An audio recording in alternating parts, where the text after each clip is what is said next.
What if your daily commuter e-bike felt more like a luxury car than a bicycle? The Scott Silence eRIDE EVO Speed doesn't just get you to work, it makes every ride smoother, faster, and way more fun. Let me show you why this might be one of the best commuter e-bikes on the market.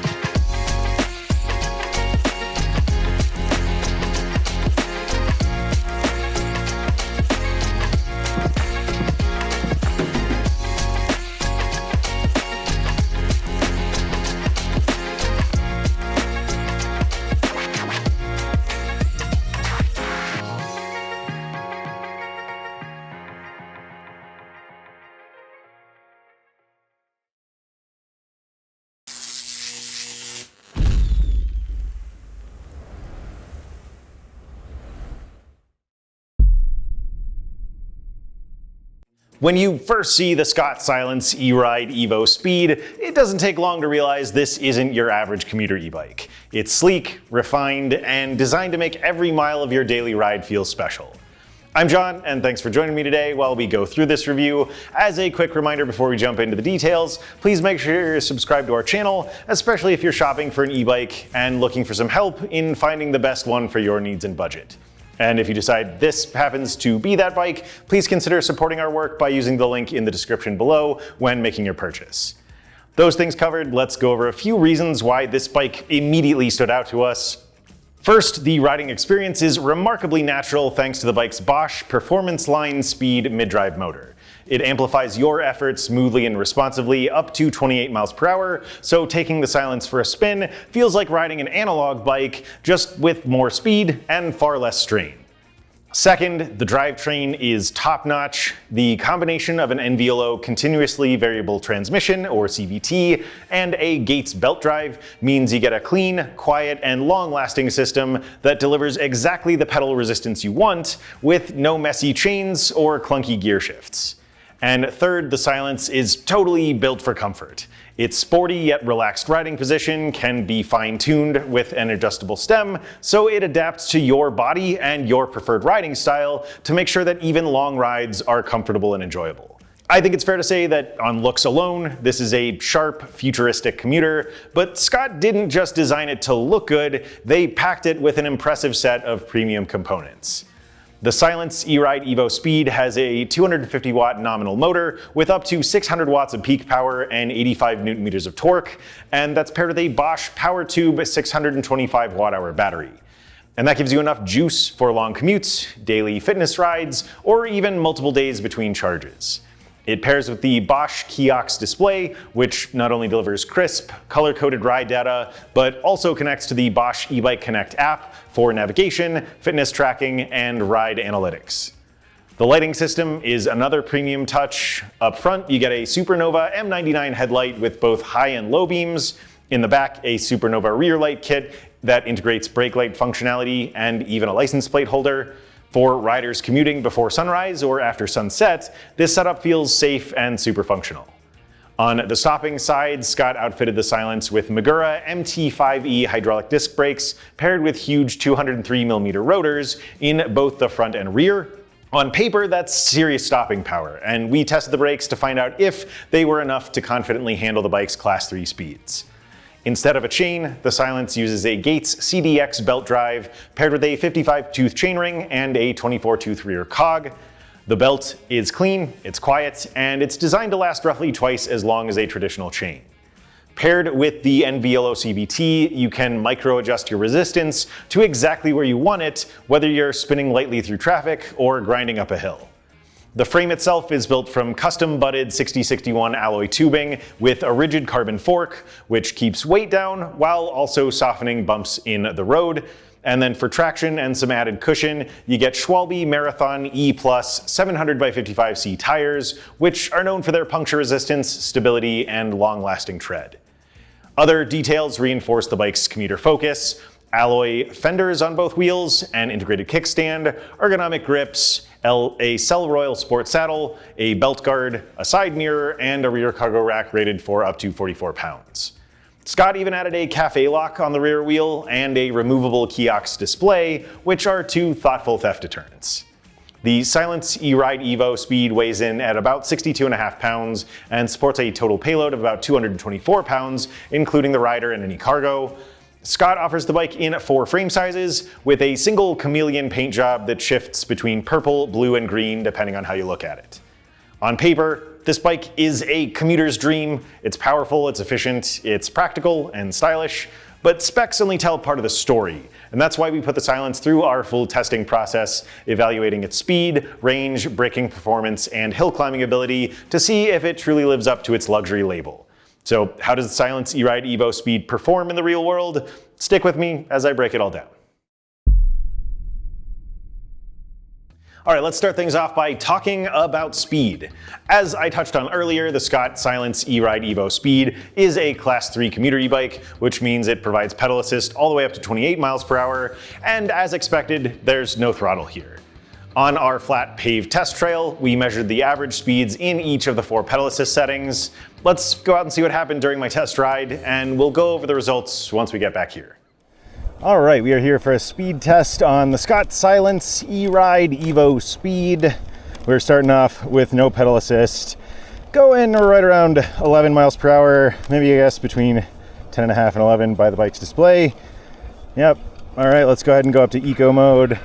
All right, so definitely a little bit of a whine there from the motor as that kicked in right away, but you know, delivering power, just a little bit of power, making a difference in speed here. And you know, I can feel it. It doesn't feel a whole lot different than riding without pedal assist, but it is, you know, taking the edge off, making that a little bit easier. Still feels very natural. And looks like we're going kind of right around 12.5 miles per hour here. Now, actually, I'm going to shift a little bit. So we've got the Enviolo CVT here. So there's not gears, but I am just able to adjust the sort of resistance on the pedals by twisting this. And yeah, there we go. So a little bit higher there where we settled in, kind of right around 13.5, maybe a little bit around that depending on how we're riding. But yeah, all right, let's go up to tour modes. That's the second assist level. And I'm gonna add a little bit of resistance to the pedals again. Delivering power really smoothly.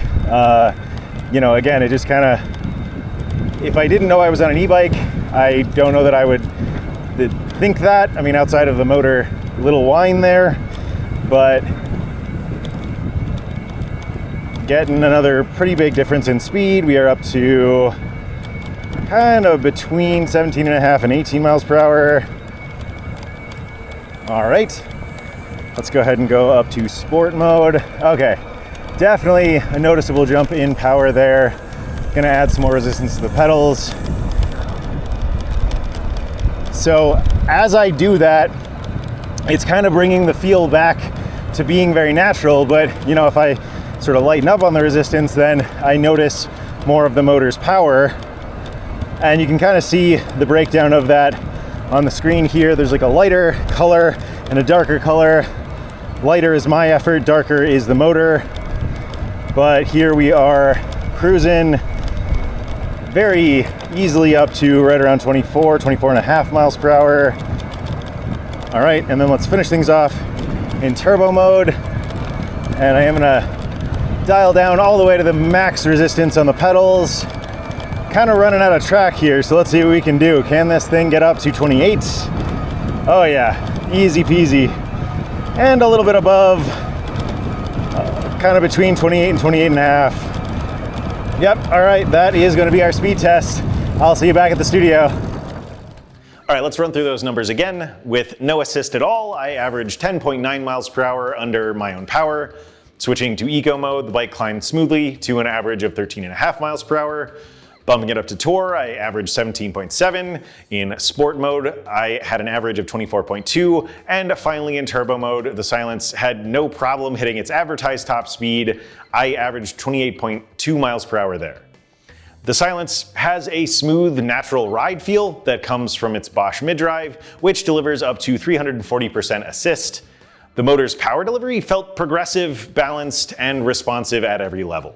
And it also reacted almost instantly to changes in pedal pressure, so it always felt like my own effort was being amplified rather than replaced.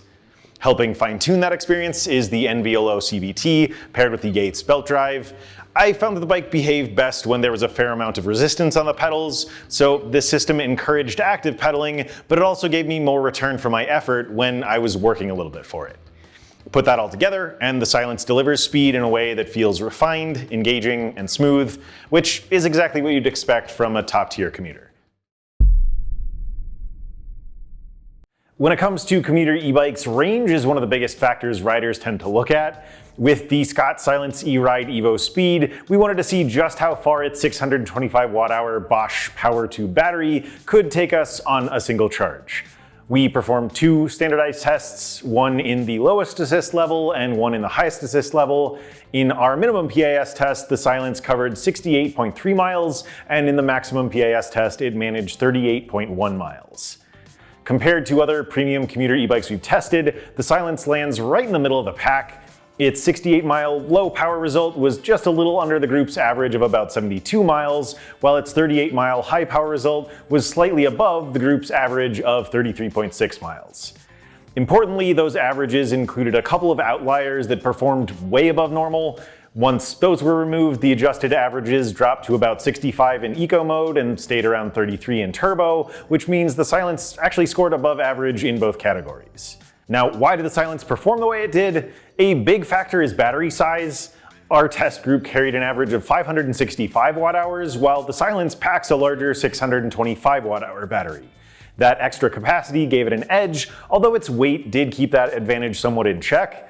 At about 62.5 pounds, the Silence is heavier than the group's average of roughly 57 pounds, and that extra heft likely reduced some of its efficiency. Looking at the numbers, the Silence used 9.2 watt-hours per mile in eco mode compared to the group's 8.7 watt-hours per mile. It's a small difference, but across 60 or 70 miles, that extra power drain does add up. Even so, this is a very capable commuter. For most riders, the Silence has more than enough range to cover a full workday commute, a weekend fitness ride, or even multiple shorter trips without recharging. And with Bosch's 4-amp charger, the 625 watt-hour battery can be recharged in under 5.5 hours. If that's not enough, Scott also offers an optional 140 watt-hour range booster battery, which the brand claims can add up to 40% more distance. Bottom line, the Silence eRIDE EVO Speed has the legs to keep up with busy commuters. Its range results put it right where a premium Class 3 commuter should be, and maybe even a little bit above.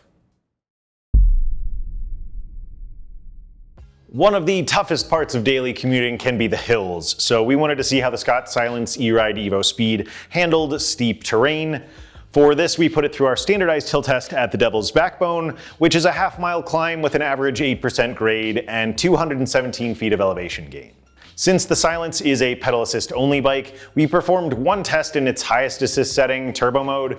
Let's take a look at how our test rider Justin fared when pedaling up our test hill. All right, we are out on the Devil's Backbone riding the Scott Silence eRIDE. This is spec'd with a Bosch mid-drive motor, and really excited to get this out. It's got an Enviolo internal gear hub, and I was able to get it easily up to 19 miles before I hit this first section. We're down to about 13.2. I'm going to shift a little bit with that. So about 12.8 is where I bottomed out there. Shift back a little bit, build up speed. So we're back up to about 17.3 miles an hour. I'm just going to slightly shift to keep a good cadence.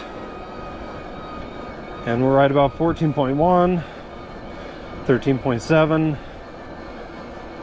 We're going to bottom out right about 13 miles per hour here. Tap the brakes, make that turn. Did not need to shift again. And we'll see where we get to before this first checkpoint here. Right at 13.3 miles per hour. In terms of engagement on the motor, fantastic. Internal gear hub shifts incredibly smooth. It's just what I expect from a Bosch. Again, in terms of engagement, power. As far as noise level, I'll let you listen here, but you do hear it a little bit. But it just kind of fades into the background, but it is Probably right about average, I'd say, for a mid-drive motor. So I'll let you listen now.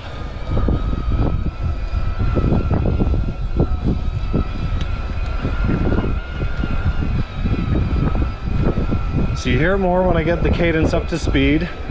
And as far as how much I'm pushing, I'm not pushing a ton on this one. More than a soft pedal, and I could go faster if I wanted, but it's actually climbing this very easily. So I'm curious to see what it does time-wise, as we finished at 13.5 miles per hour. I think it was pretty easy to see just how great of a job this bike did. Justin reached the top of the hill without much effort and without being out of breath in 2 minutes and 18 seconds with an average speed of 13.1 miles per hour. Now, comparing the Silence against other commuters is still a bit tricky since we recently moved our test hill location, but from the handful of similar e-bikes we've tested here, the average pedal time was about 2 minutes and 38 seconds. That means the Silence climbed roughly 20 seconds faster than its peers, which is a pretty impressive margin. Weight usually makes hills tougher, and at 62.5 pounds, the Silence is heavier than many of the bikes in our comparison group, but its motor more than makes up for it. The Bosch mid-drive produces up to 85 Nm of torque and 600 watts of peak power, compared to the 73 Nm and 500 watt averages we saw in our other test bikes. And that extra muscle clearly paid off. As Justin discussed in the video clip, pedaling uphill on the Silence felt active but not exhausting. Just like in the speed test, the motor amplified his effort smoothly and naturally. My personal experience when climbing hills was very similar, proving that you still get the workout, but with a huge amount of pedal assist to keep things manageable. In short, the Silence eRIDE EVO Speed handled our climb with confidence, showing that it's well equipped for commuters who face hills in their daily ride. Next up, let's talk about braking. All of our brake tests are performed by Griffin, who's 6'1" and about 230 pounds. He brings each bike up to 20 miles per hour, then applies the brakes in a consistent, controlled manner until coming to a complete stop. We run that test 3 times to find the average of its stopping distances. For the Scott Silence eRIDE EVO Speed, the average stopping distance was 22 feet and 9 inches. That's a little longer than what we've seen from a group of similar commuters we've tested, but still right in line with what we consider safe and expected for this category. Now, here's where the Silence stands out. Scott outfitted it with a premium setup. That's the Magura MT5E 4-piston hydraulic disc brake system paired with 203mm rotors on both the front and rear wheels. Out on the road, my experience with this system is that it felt strong, confident, and capable of modulating speed smoothly, even when riding downhill at higher speeds. The slightly longer stopping distance seems to come down to 2 things, that being weight and traction. At 62.5 pounds, the Silence is heavier than average, and its Schwalbe Marathon E+ tires tended to skid a bit before gripping. With some practice on progressive braking, so that's squeezing the levers firmly but smoothly instead of applying all your pressure at once, you can manage this pretty effectively. Overall, the Silence is equipped with a braking system that matches its premium commuter design. Its brakes felt powerful, reliable, and confidence-inspiring. Now let's talk about how the Scott Silence eRIDE EVO Speed actually feels to ride. Let's take it back out on the bike paths and go over some basic aspects, and then I'll add a few more thoughts here later on.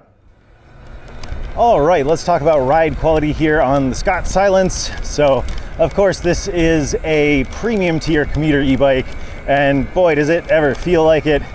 Just the ergonomics and fit and comfort level are all really dialed in here. But anyway, Scott makes 4 frame sizes for this bike, and it's a little bit hard to tell specifically what the ranges are for those, just looking on the website. So I'm waiting on confirmation from our contact at Scott there. We can talk about that more back in the studio, but in any case, I'm riding the large frame size, and I'm 5'11", so I'll just tell you a little bit about what I'm feeling here. You know, leg extension is great. There's about 5 inches of adjustment in saddle height, and I've got a little bit of room above where I have it set here for riders who are taller, or at least those who have a longer inseam than I do. And then the reach side of things also just feels super dialed in. You know, the riding position here has a bit of a forward lean to it, but the handlebars are a little bit curved. You've got the ergonomic grips, and you know, this riding position might feel a little bit more aggressive on some other styles of bike, but here it just feels really appropriate, and it feels really good. It's just very comfortable and pretty relaxed, even though, you know, my arms are kind of outstretched in front of me. I'm putting some weight on the handlebars, but feels great overall. So anyway, let's see, there's no suspension on this bike, but we do have a carbon fiber fork. So believe it or not, that actually helps to absorb some bumps and vibrations. It's able to flex a little bit more than a rigid fork would. So you know, riding over these little bumpy spots, I really don't feel a whole lot. You know, the fork is doing a lot of work there. The tires are also helping out a little bit. Those are 700 by 55C. They are Schwalbe marathon tires, and you know, not super wide, but you know, I'd say that they're they put a priority on rolling efficiency and grip on paved surfaces, but they are wide enough that they are, you know, absorbing a little bit of those bumps as well.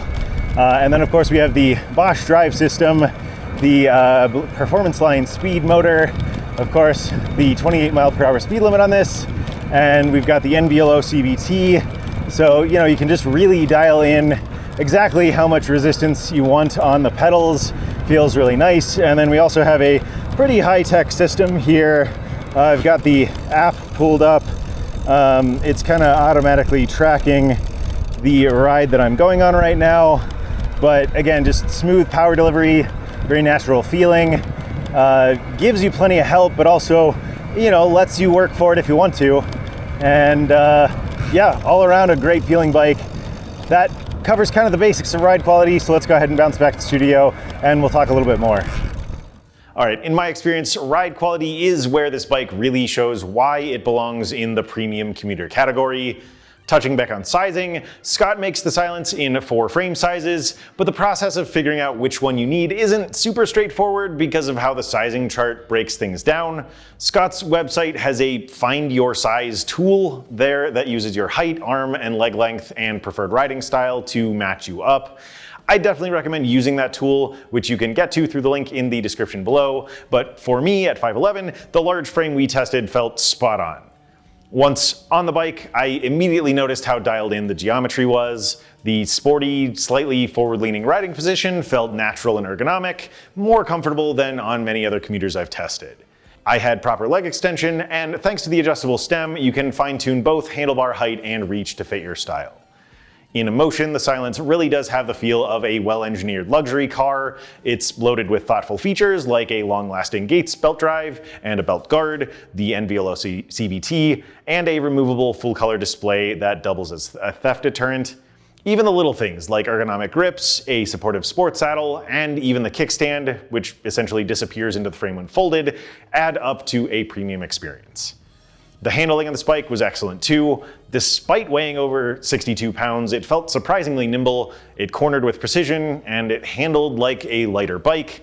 The carbon fork I mentioned helps absorb road chatter, and paired with wide Schwalbe Marathon E+ tires, the ride was generally smooth and stable even without suspension.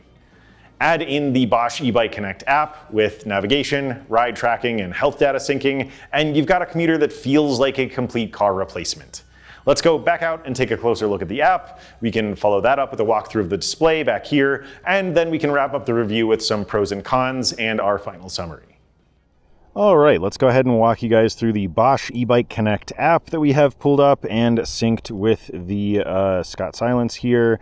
So there are 5 panels at the bottom of the screen. We're going to walk through those individually, but right now we're looking at the sort of home screen called Feed, and at the top here is just a summary of the rides that we've gone on this month. So, you know, this is my first main long test ride on the bike. I'll take it out a few more times, but just kind of learning the ropes, and I am comfortable at this point to talk with you guys about it. So that's why there only shows up as 1 ride. But we've got the number of rides, the distance you've gone, your total duration for ride time, and the total number of feet that you have climbed in elevation. But if you go into learn more, that will break those down based on length, speed, and a little bit more data there as well. But let's see, if we go back here, you can see that we have a software update available for the bike's display. And we'll take a look at that later in one of the other panels as that is downloading right now. We have a map view and a little summary of the last ride that we were on. And then that basically shows, the same thing that we were looking at a little bit earlier, just in a little bit of a different view. There are some suggestions for kind of how to set your phone up if you don't have all those things paired ideally with the app. It's encouraging me to sign up for some newsletter updates. And then there's a little blurb here about some app updates and new features that Bosch had going on towards the end of last year. But then if we jump over to activities, we can see that same ride that we've seen in a couple other places at this point. Similar ride data. You can get kind of a detailed breakdown here of all the stuff going on during the ride. So your average cadence, max cadence, calories burned, all that sort of thing. If we come over here to the map screen, that is, pretty much exactly what you might expect here, a GPS view. So you can get navigation in here, and this will sync with the display. Now, I do want to point out a couple things. So number one, it's very cool. You can actually sort of search by category of destination, as you can see here. So there's hotels, restaurants, healthcare, you got nightlife, all kinds of things. But anyway, my usual kind of go-to for this section is searching for the nearest grocery store, which you can see that there is one here that's 3 miles away. But I do want to point out that they actually built a closer one relatively recently that should be showing up here, and I'm not seeing that there. So I don't know if there's a way to update this map. I'm going to reach out to our contact and find out about that. But at this point in time, I can't select that. So I would have to choose a different one. But if I do that, then we have 3 options for the route to get there. One of them is definitely unnecessarily long, going south to go back north again, essentially. But let's take a look. We've got fast, which gives us a 6-mile ride with an estimated time of 24 minutes. We have a scenic ride, which is 4.4 miles with an estimated time of 19 minutes. And then we have short, which is 3.6 miles and 15 minutes. So I would probably want to just take that one. That's the most direct. Let's go ahead and hit this and see what happens. I assume that we are going to have to scroll over here. Yeah. Okay, so there's a bunch of pips on the bottom of the display here, and it's the rightmost one that does show up that syncs with the navigation here. So that will give us kind of 2 different views here. We can zoom in and out, different views, as you can see. And then, if you want to stop your navigation, you can do that here as well. That is still showing up here. I don't know if that would go away if we get moving. But anyway, let's go over to the My eBike app. So this is basically where the update for the display was downloading earlier. It does look like that may have actually synced, 15 minutes ago. Okay, that's how long I've been out here messing with this, apparently. So we are up to date. We are good to go. And you can unpair here if you want to do that, but this also shows you the bike that you're connected to and the current battery charge percentage, which matches the display. And then if we go over here to more, just sort of some back-end stuff with documentation. There is some settings that you can go in and adjust, both your personal profile, some health data. You can choose what apps to sync the data with here. If we go back here, you can store geolocation, help to improve the app. You can sign up for the newsletter here if you want. You can pair with a smartwatch if you want. And then, this is where you can sync with Komoot, Strava, and or Apple Health. I have 2 of those 3 that I use set up. And, if you're running on a low data plan, then you can enable a data saving mode if you want. And then download offline maps so that you always have access to know where you are. But that is really all that we have going on here. Pretty useful for track and ride data, but and getting navigation. So let's go ahead and bounce back to the studio, and we'll take a closer look at the bike's display. All right, let's go ahead and dive into the kiosk display here. So like many e-bikes out there these days, the pedal assist system is color-coded. So you'll see as we scroll up through those, the color changes, and that'll affect a few other things as we go through the menu here. But let's see, we've got the main sort of power meter on the display that we've talked about, which also, if you're pedaling, shows how much power you're putting in and how much power the motor is contributing. And then we've got the pedal assist this level up there. We have a clock that you can change the time depending on where you live. You have an indication for the high and low beams if you adjust those. We have a battery charge percentage there. And then at the bottom here, we have a whole bunch of pips that we've kind of looked at. And there are a bunch of different screens with ride data that we're going to take a look at before we actually kind of dive into the settings menu here. So if we on the display, you have plus and minus buttons, you have left and right arrows, then you have this sort of enter button, as well as a walk mode button on the top, but we won't get into that. If we scroll over on the left and right buttons, though, we can go through the main ride data here. So we have an estimated range based on the pedal assist level. You can see that as we change, that adjusts. We have the clock there as well. And you can see that as we go through these, some of the other information that is shown on the screen will change. Moving on though, we've got trip distance, trip time, we have a watt meter, a cadence meter, and then if you're connected to a heart rate meter, that can show up here as well. We have average speed, max speed, and then sort of a conglomeration of other data, estimated, or the distance we've gone, estimated range, watt meter, heart rate meter again there, and then we've got the feet climbed in your elevation, kilocalories burned, and total distance ridden. And then this last screen here will sync with the app as we took a look at earlier. But then we sort of have this main panel here as well that shows both the battery charge level for the bike and the phone that you're connected to. Shows that we are paired with the app. I don't have my phone with me right here, but then here is where you get into the settings menu. If you just hit that enter button there. So we've got a few options to walk through here.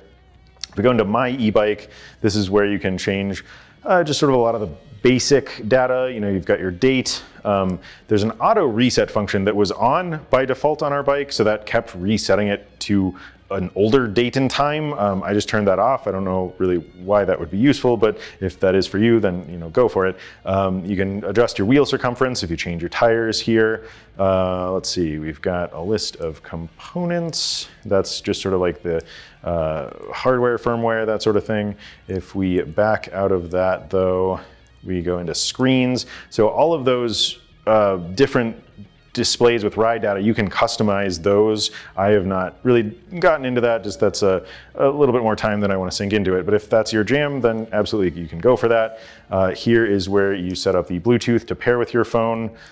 Then if we go in, you can see sort of your rider profile, just very basic data there. We have system settings. So that's the current software version. You can get an update, which does look like there is one available. I'm actually curious to know if that would address the maps. So I will take a look at that, and if it does, I will update our written review to reflect that. But you have a brightness setting that is currently set to automatic. Here's where you can adjust your clock, the date, your time zone, whether you want the clock to be displayed in a 12 or 24-hour format.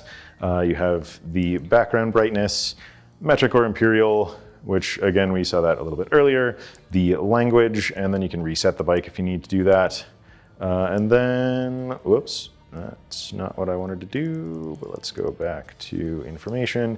And yeah, so okay, registration, you can register your bike with Bosch. There's some FAQs you can get into. A little intro to the display itself to help you kind of get through all of the functions and settings, some certificates, license info, yeah, just sort of back-end stuff. But that seems to be kind of the main aspects of the display here. Let's go ahead and keep the review moving. All right, let's break down the pros and cons of the Scott Silence eRIDE EVO Speed.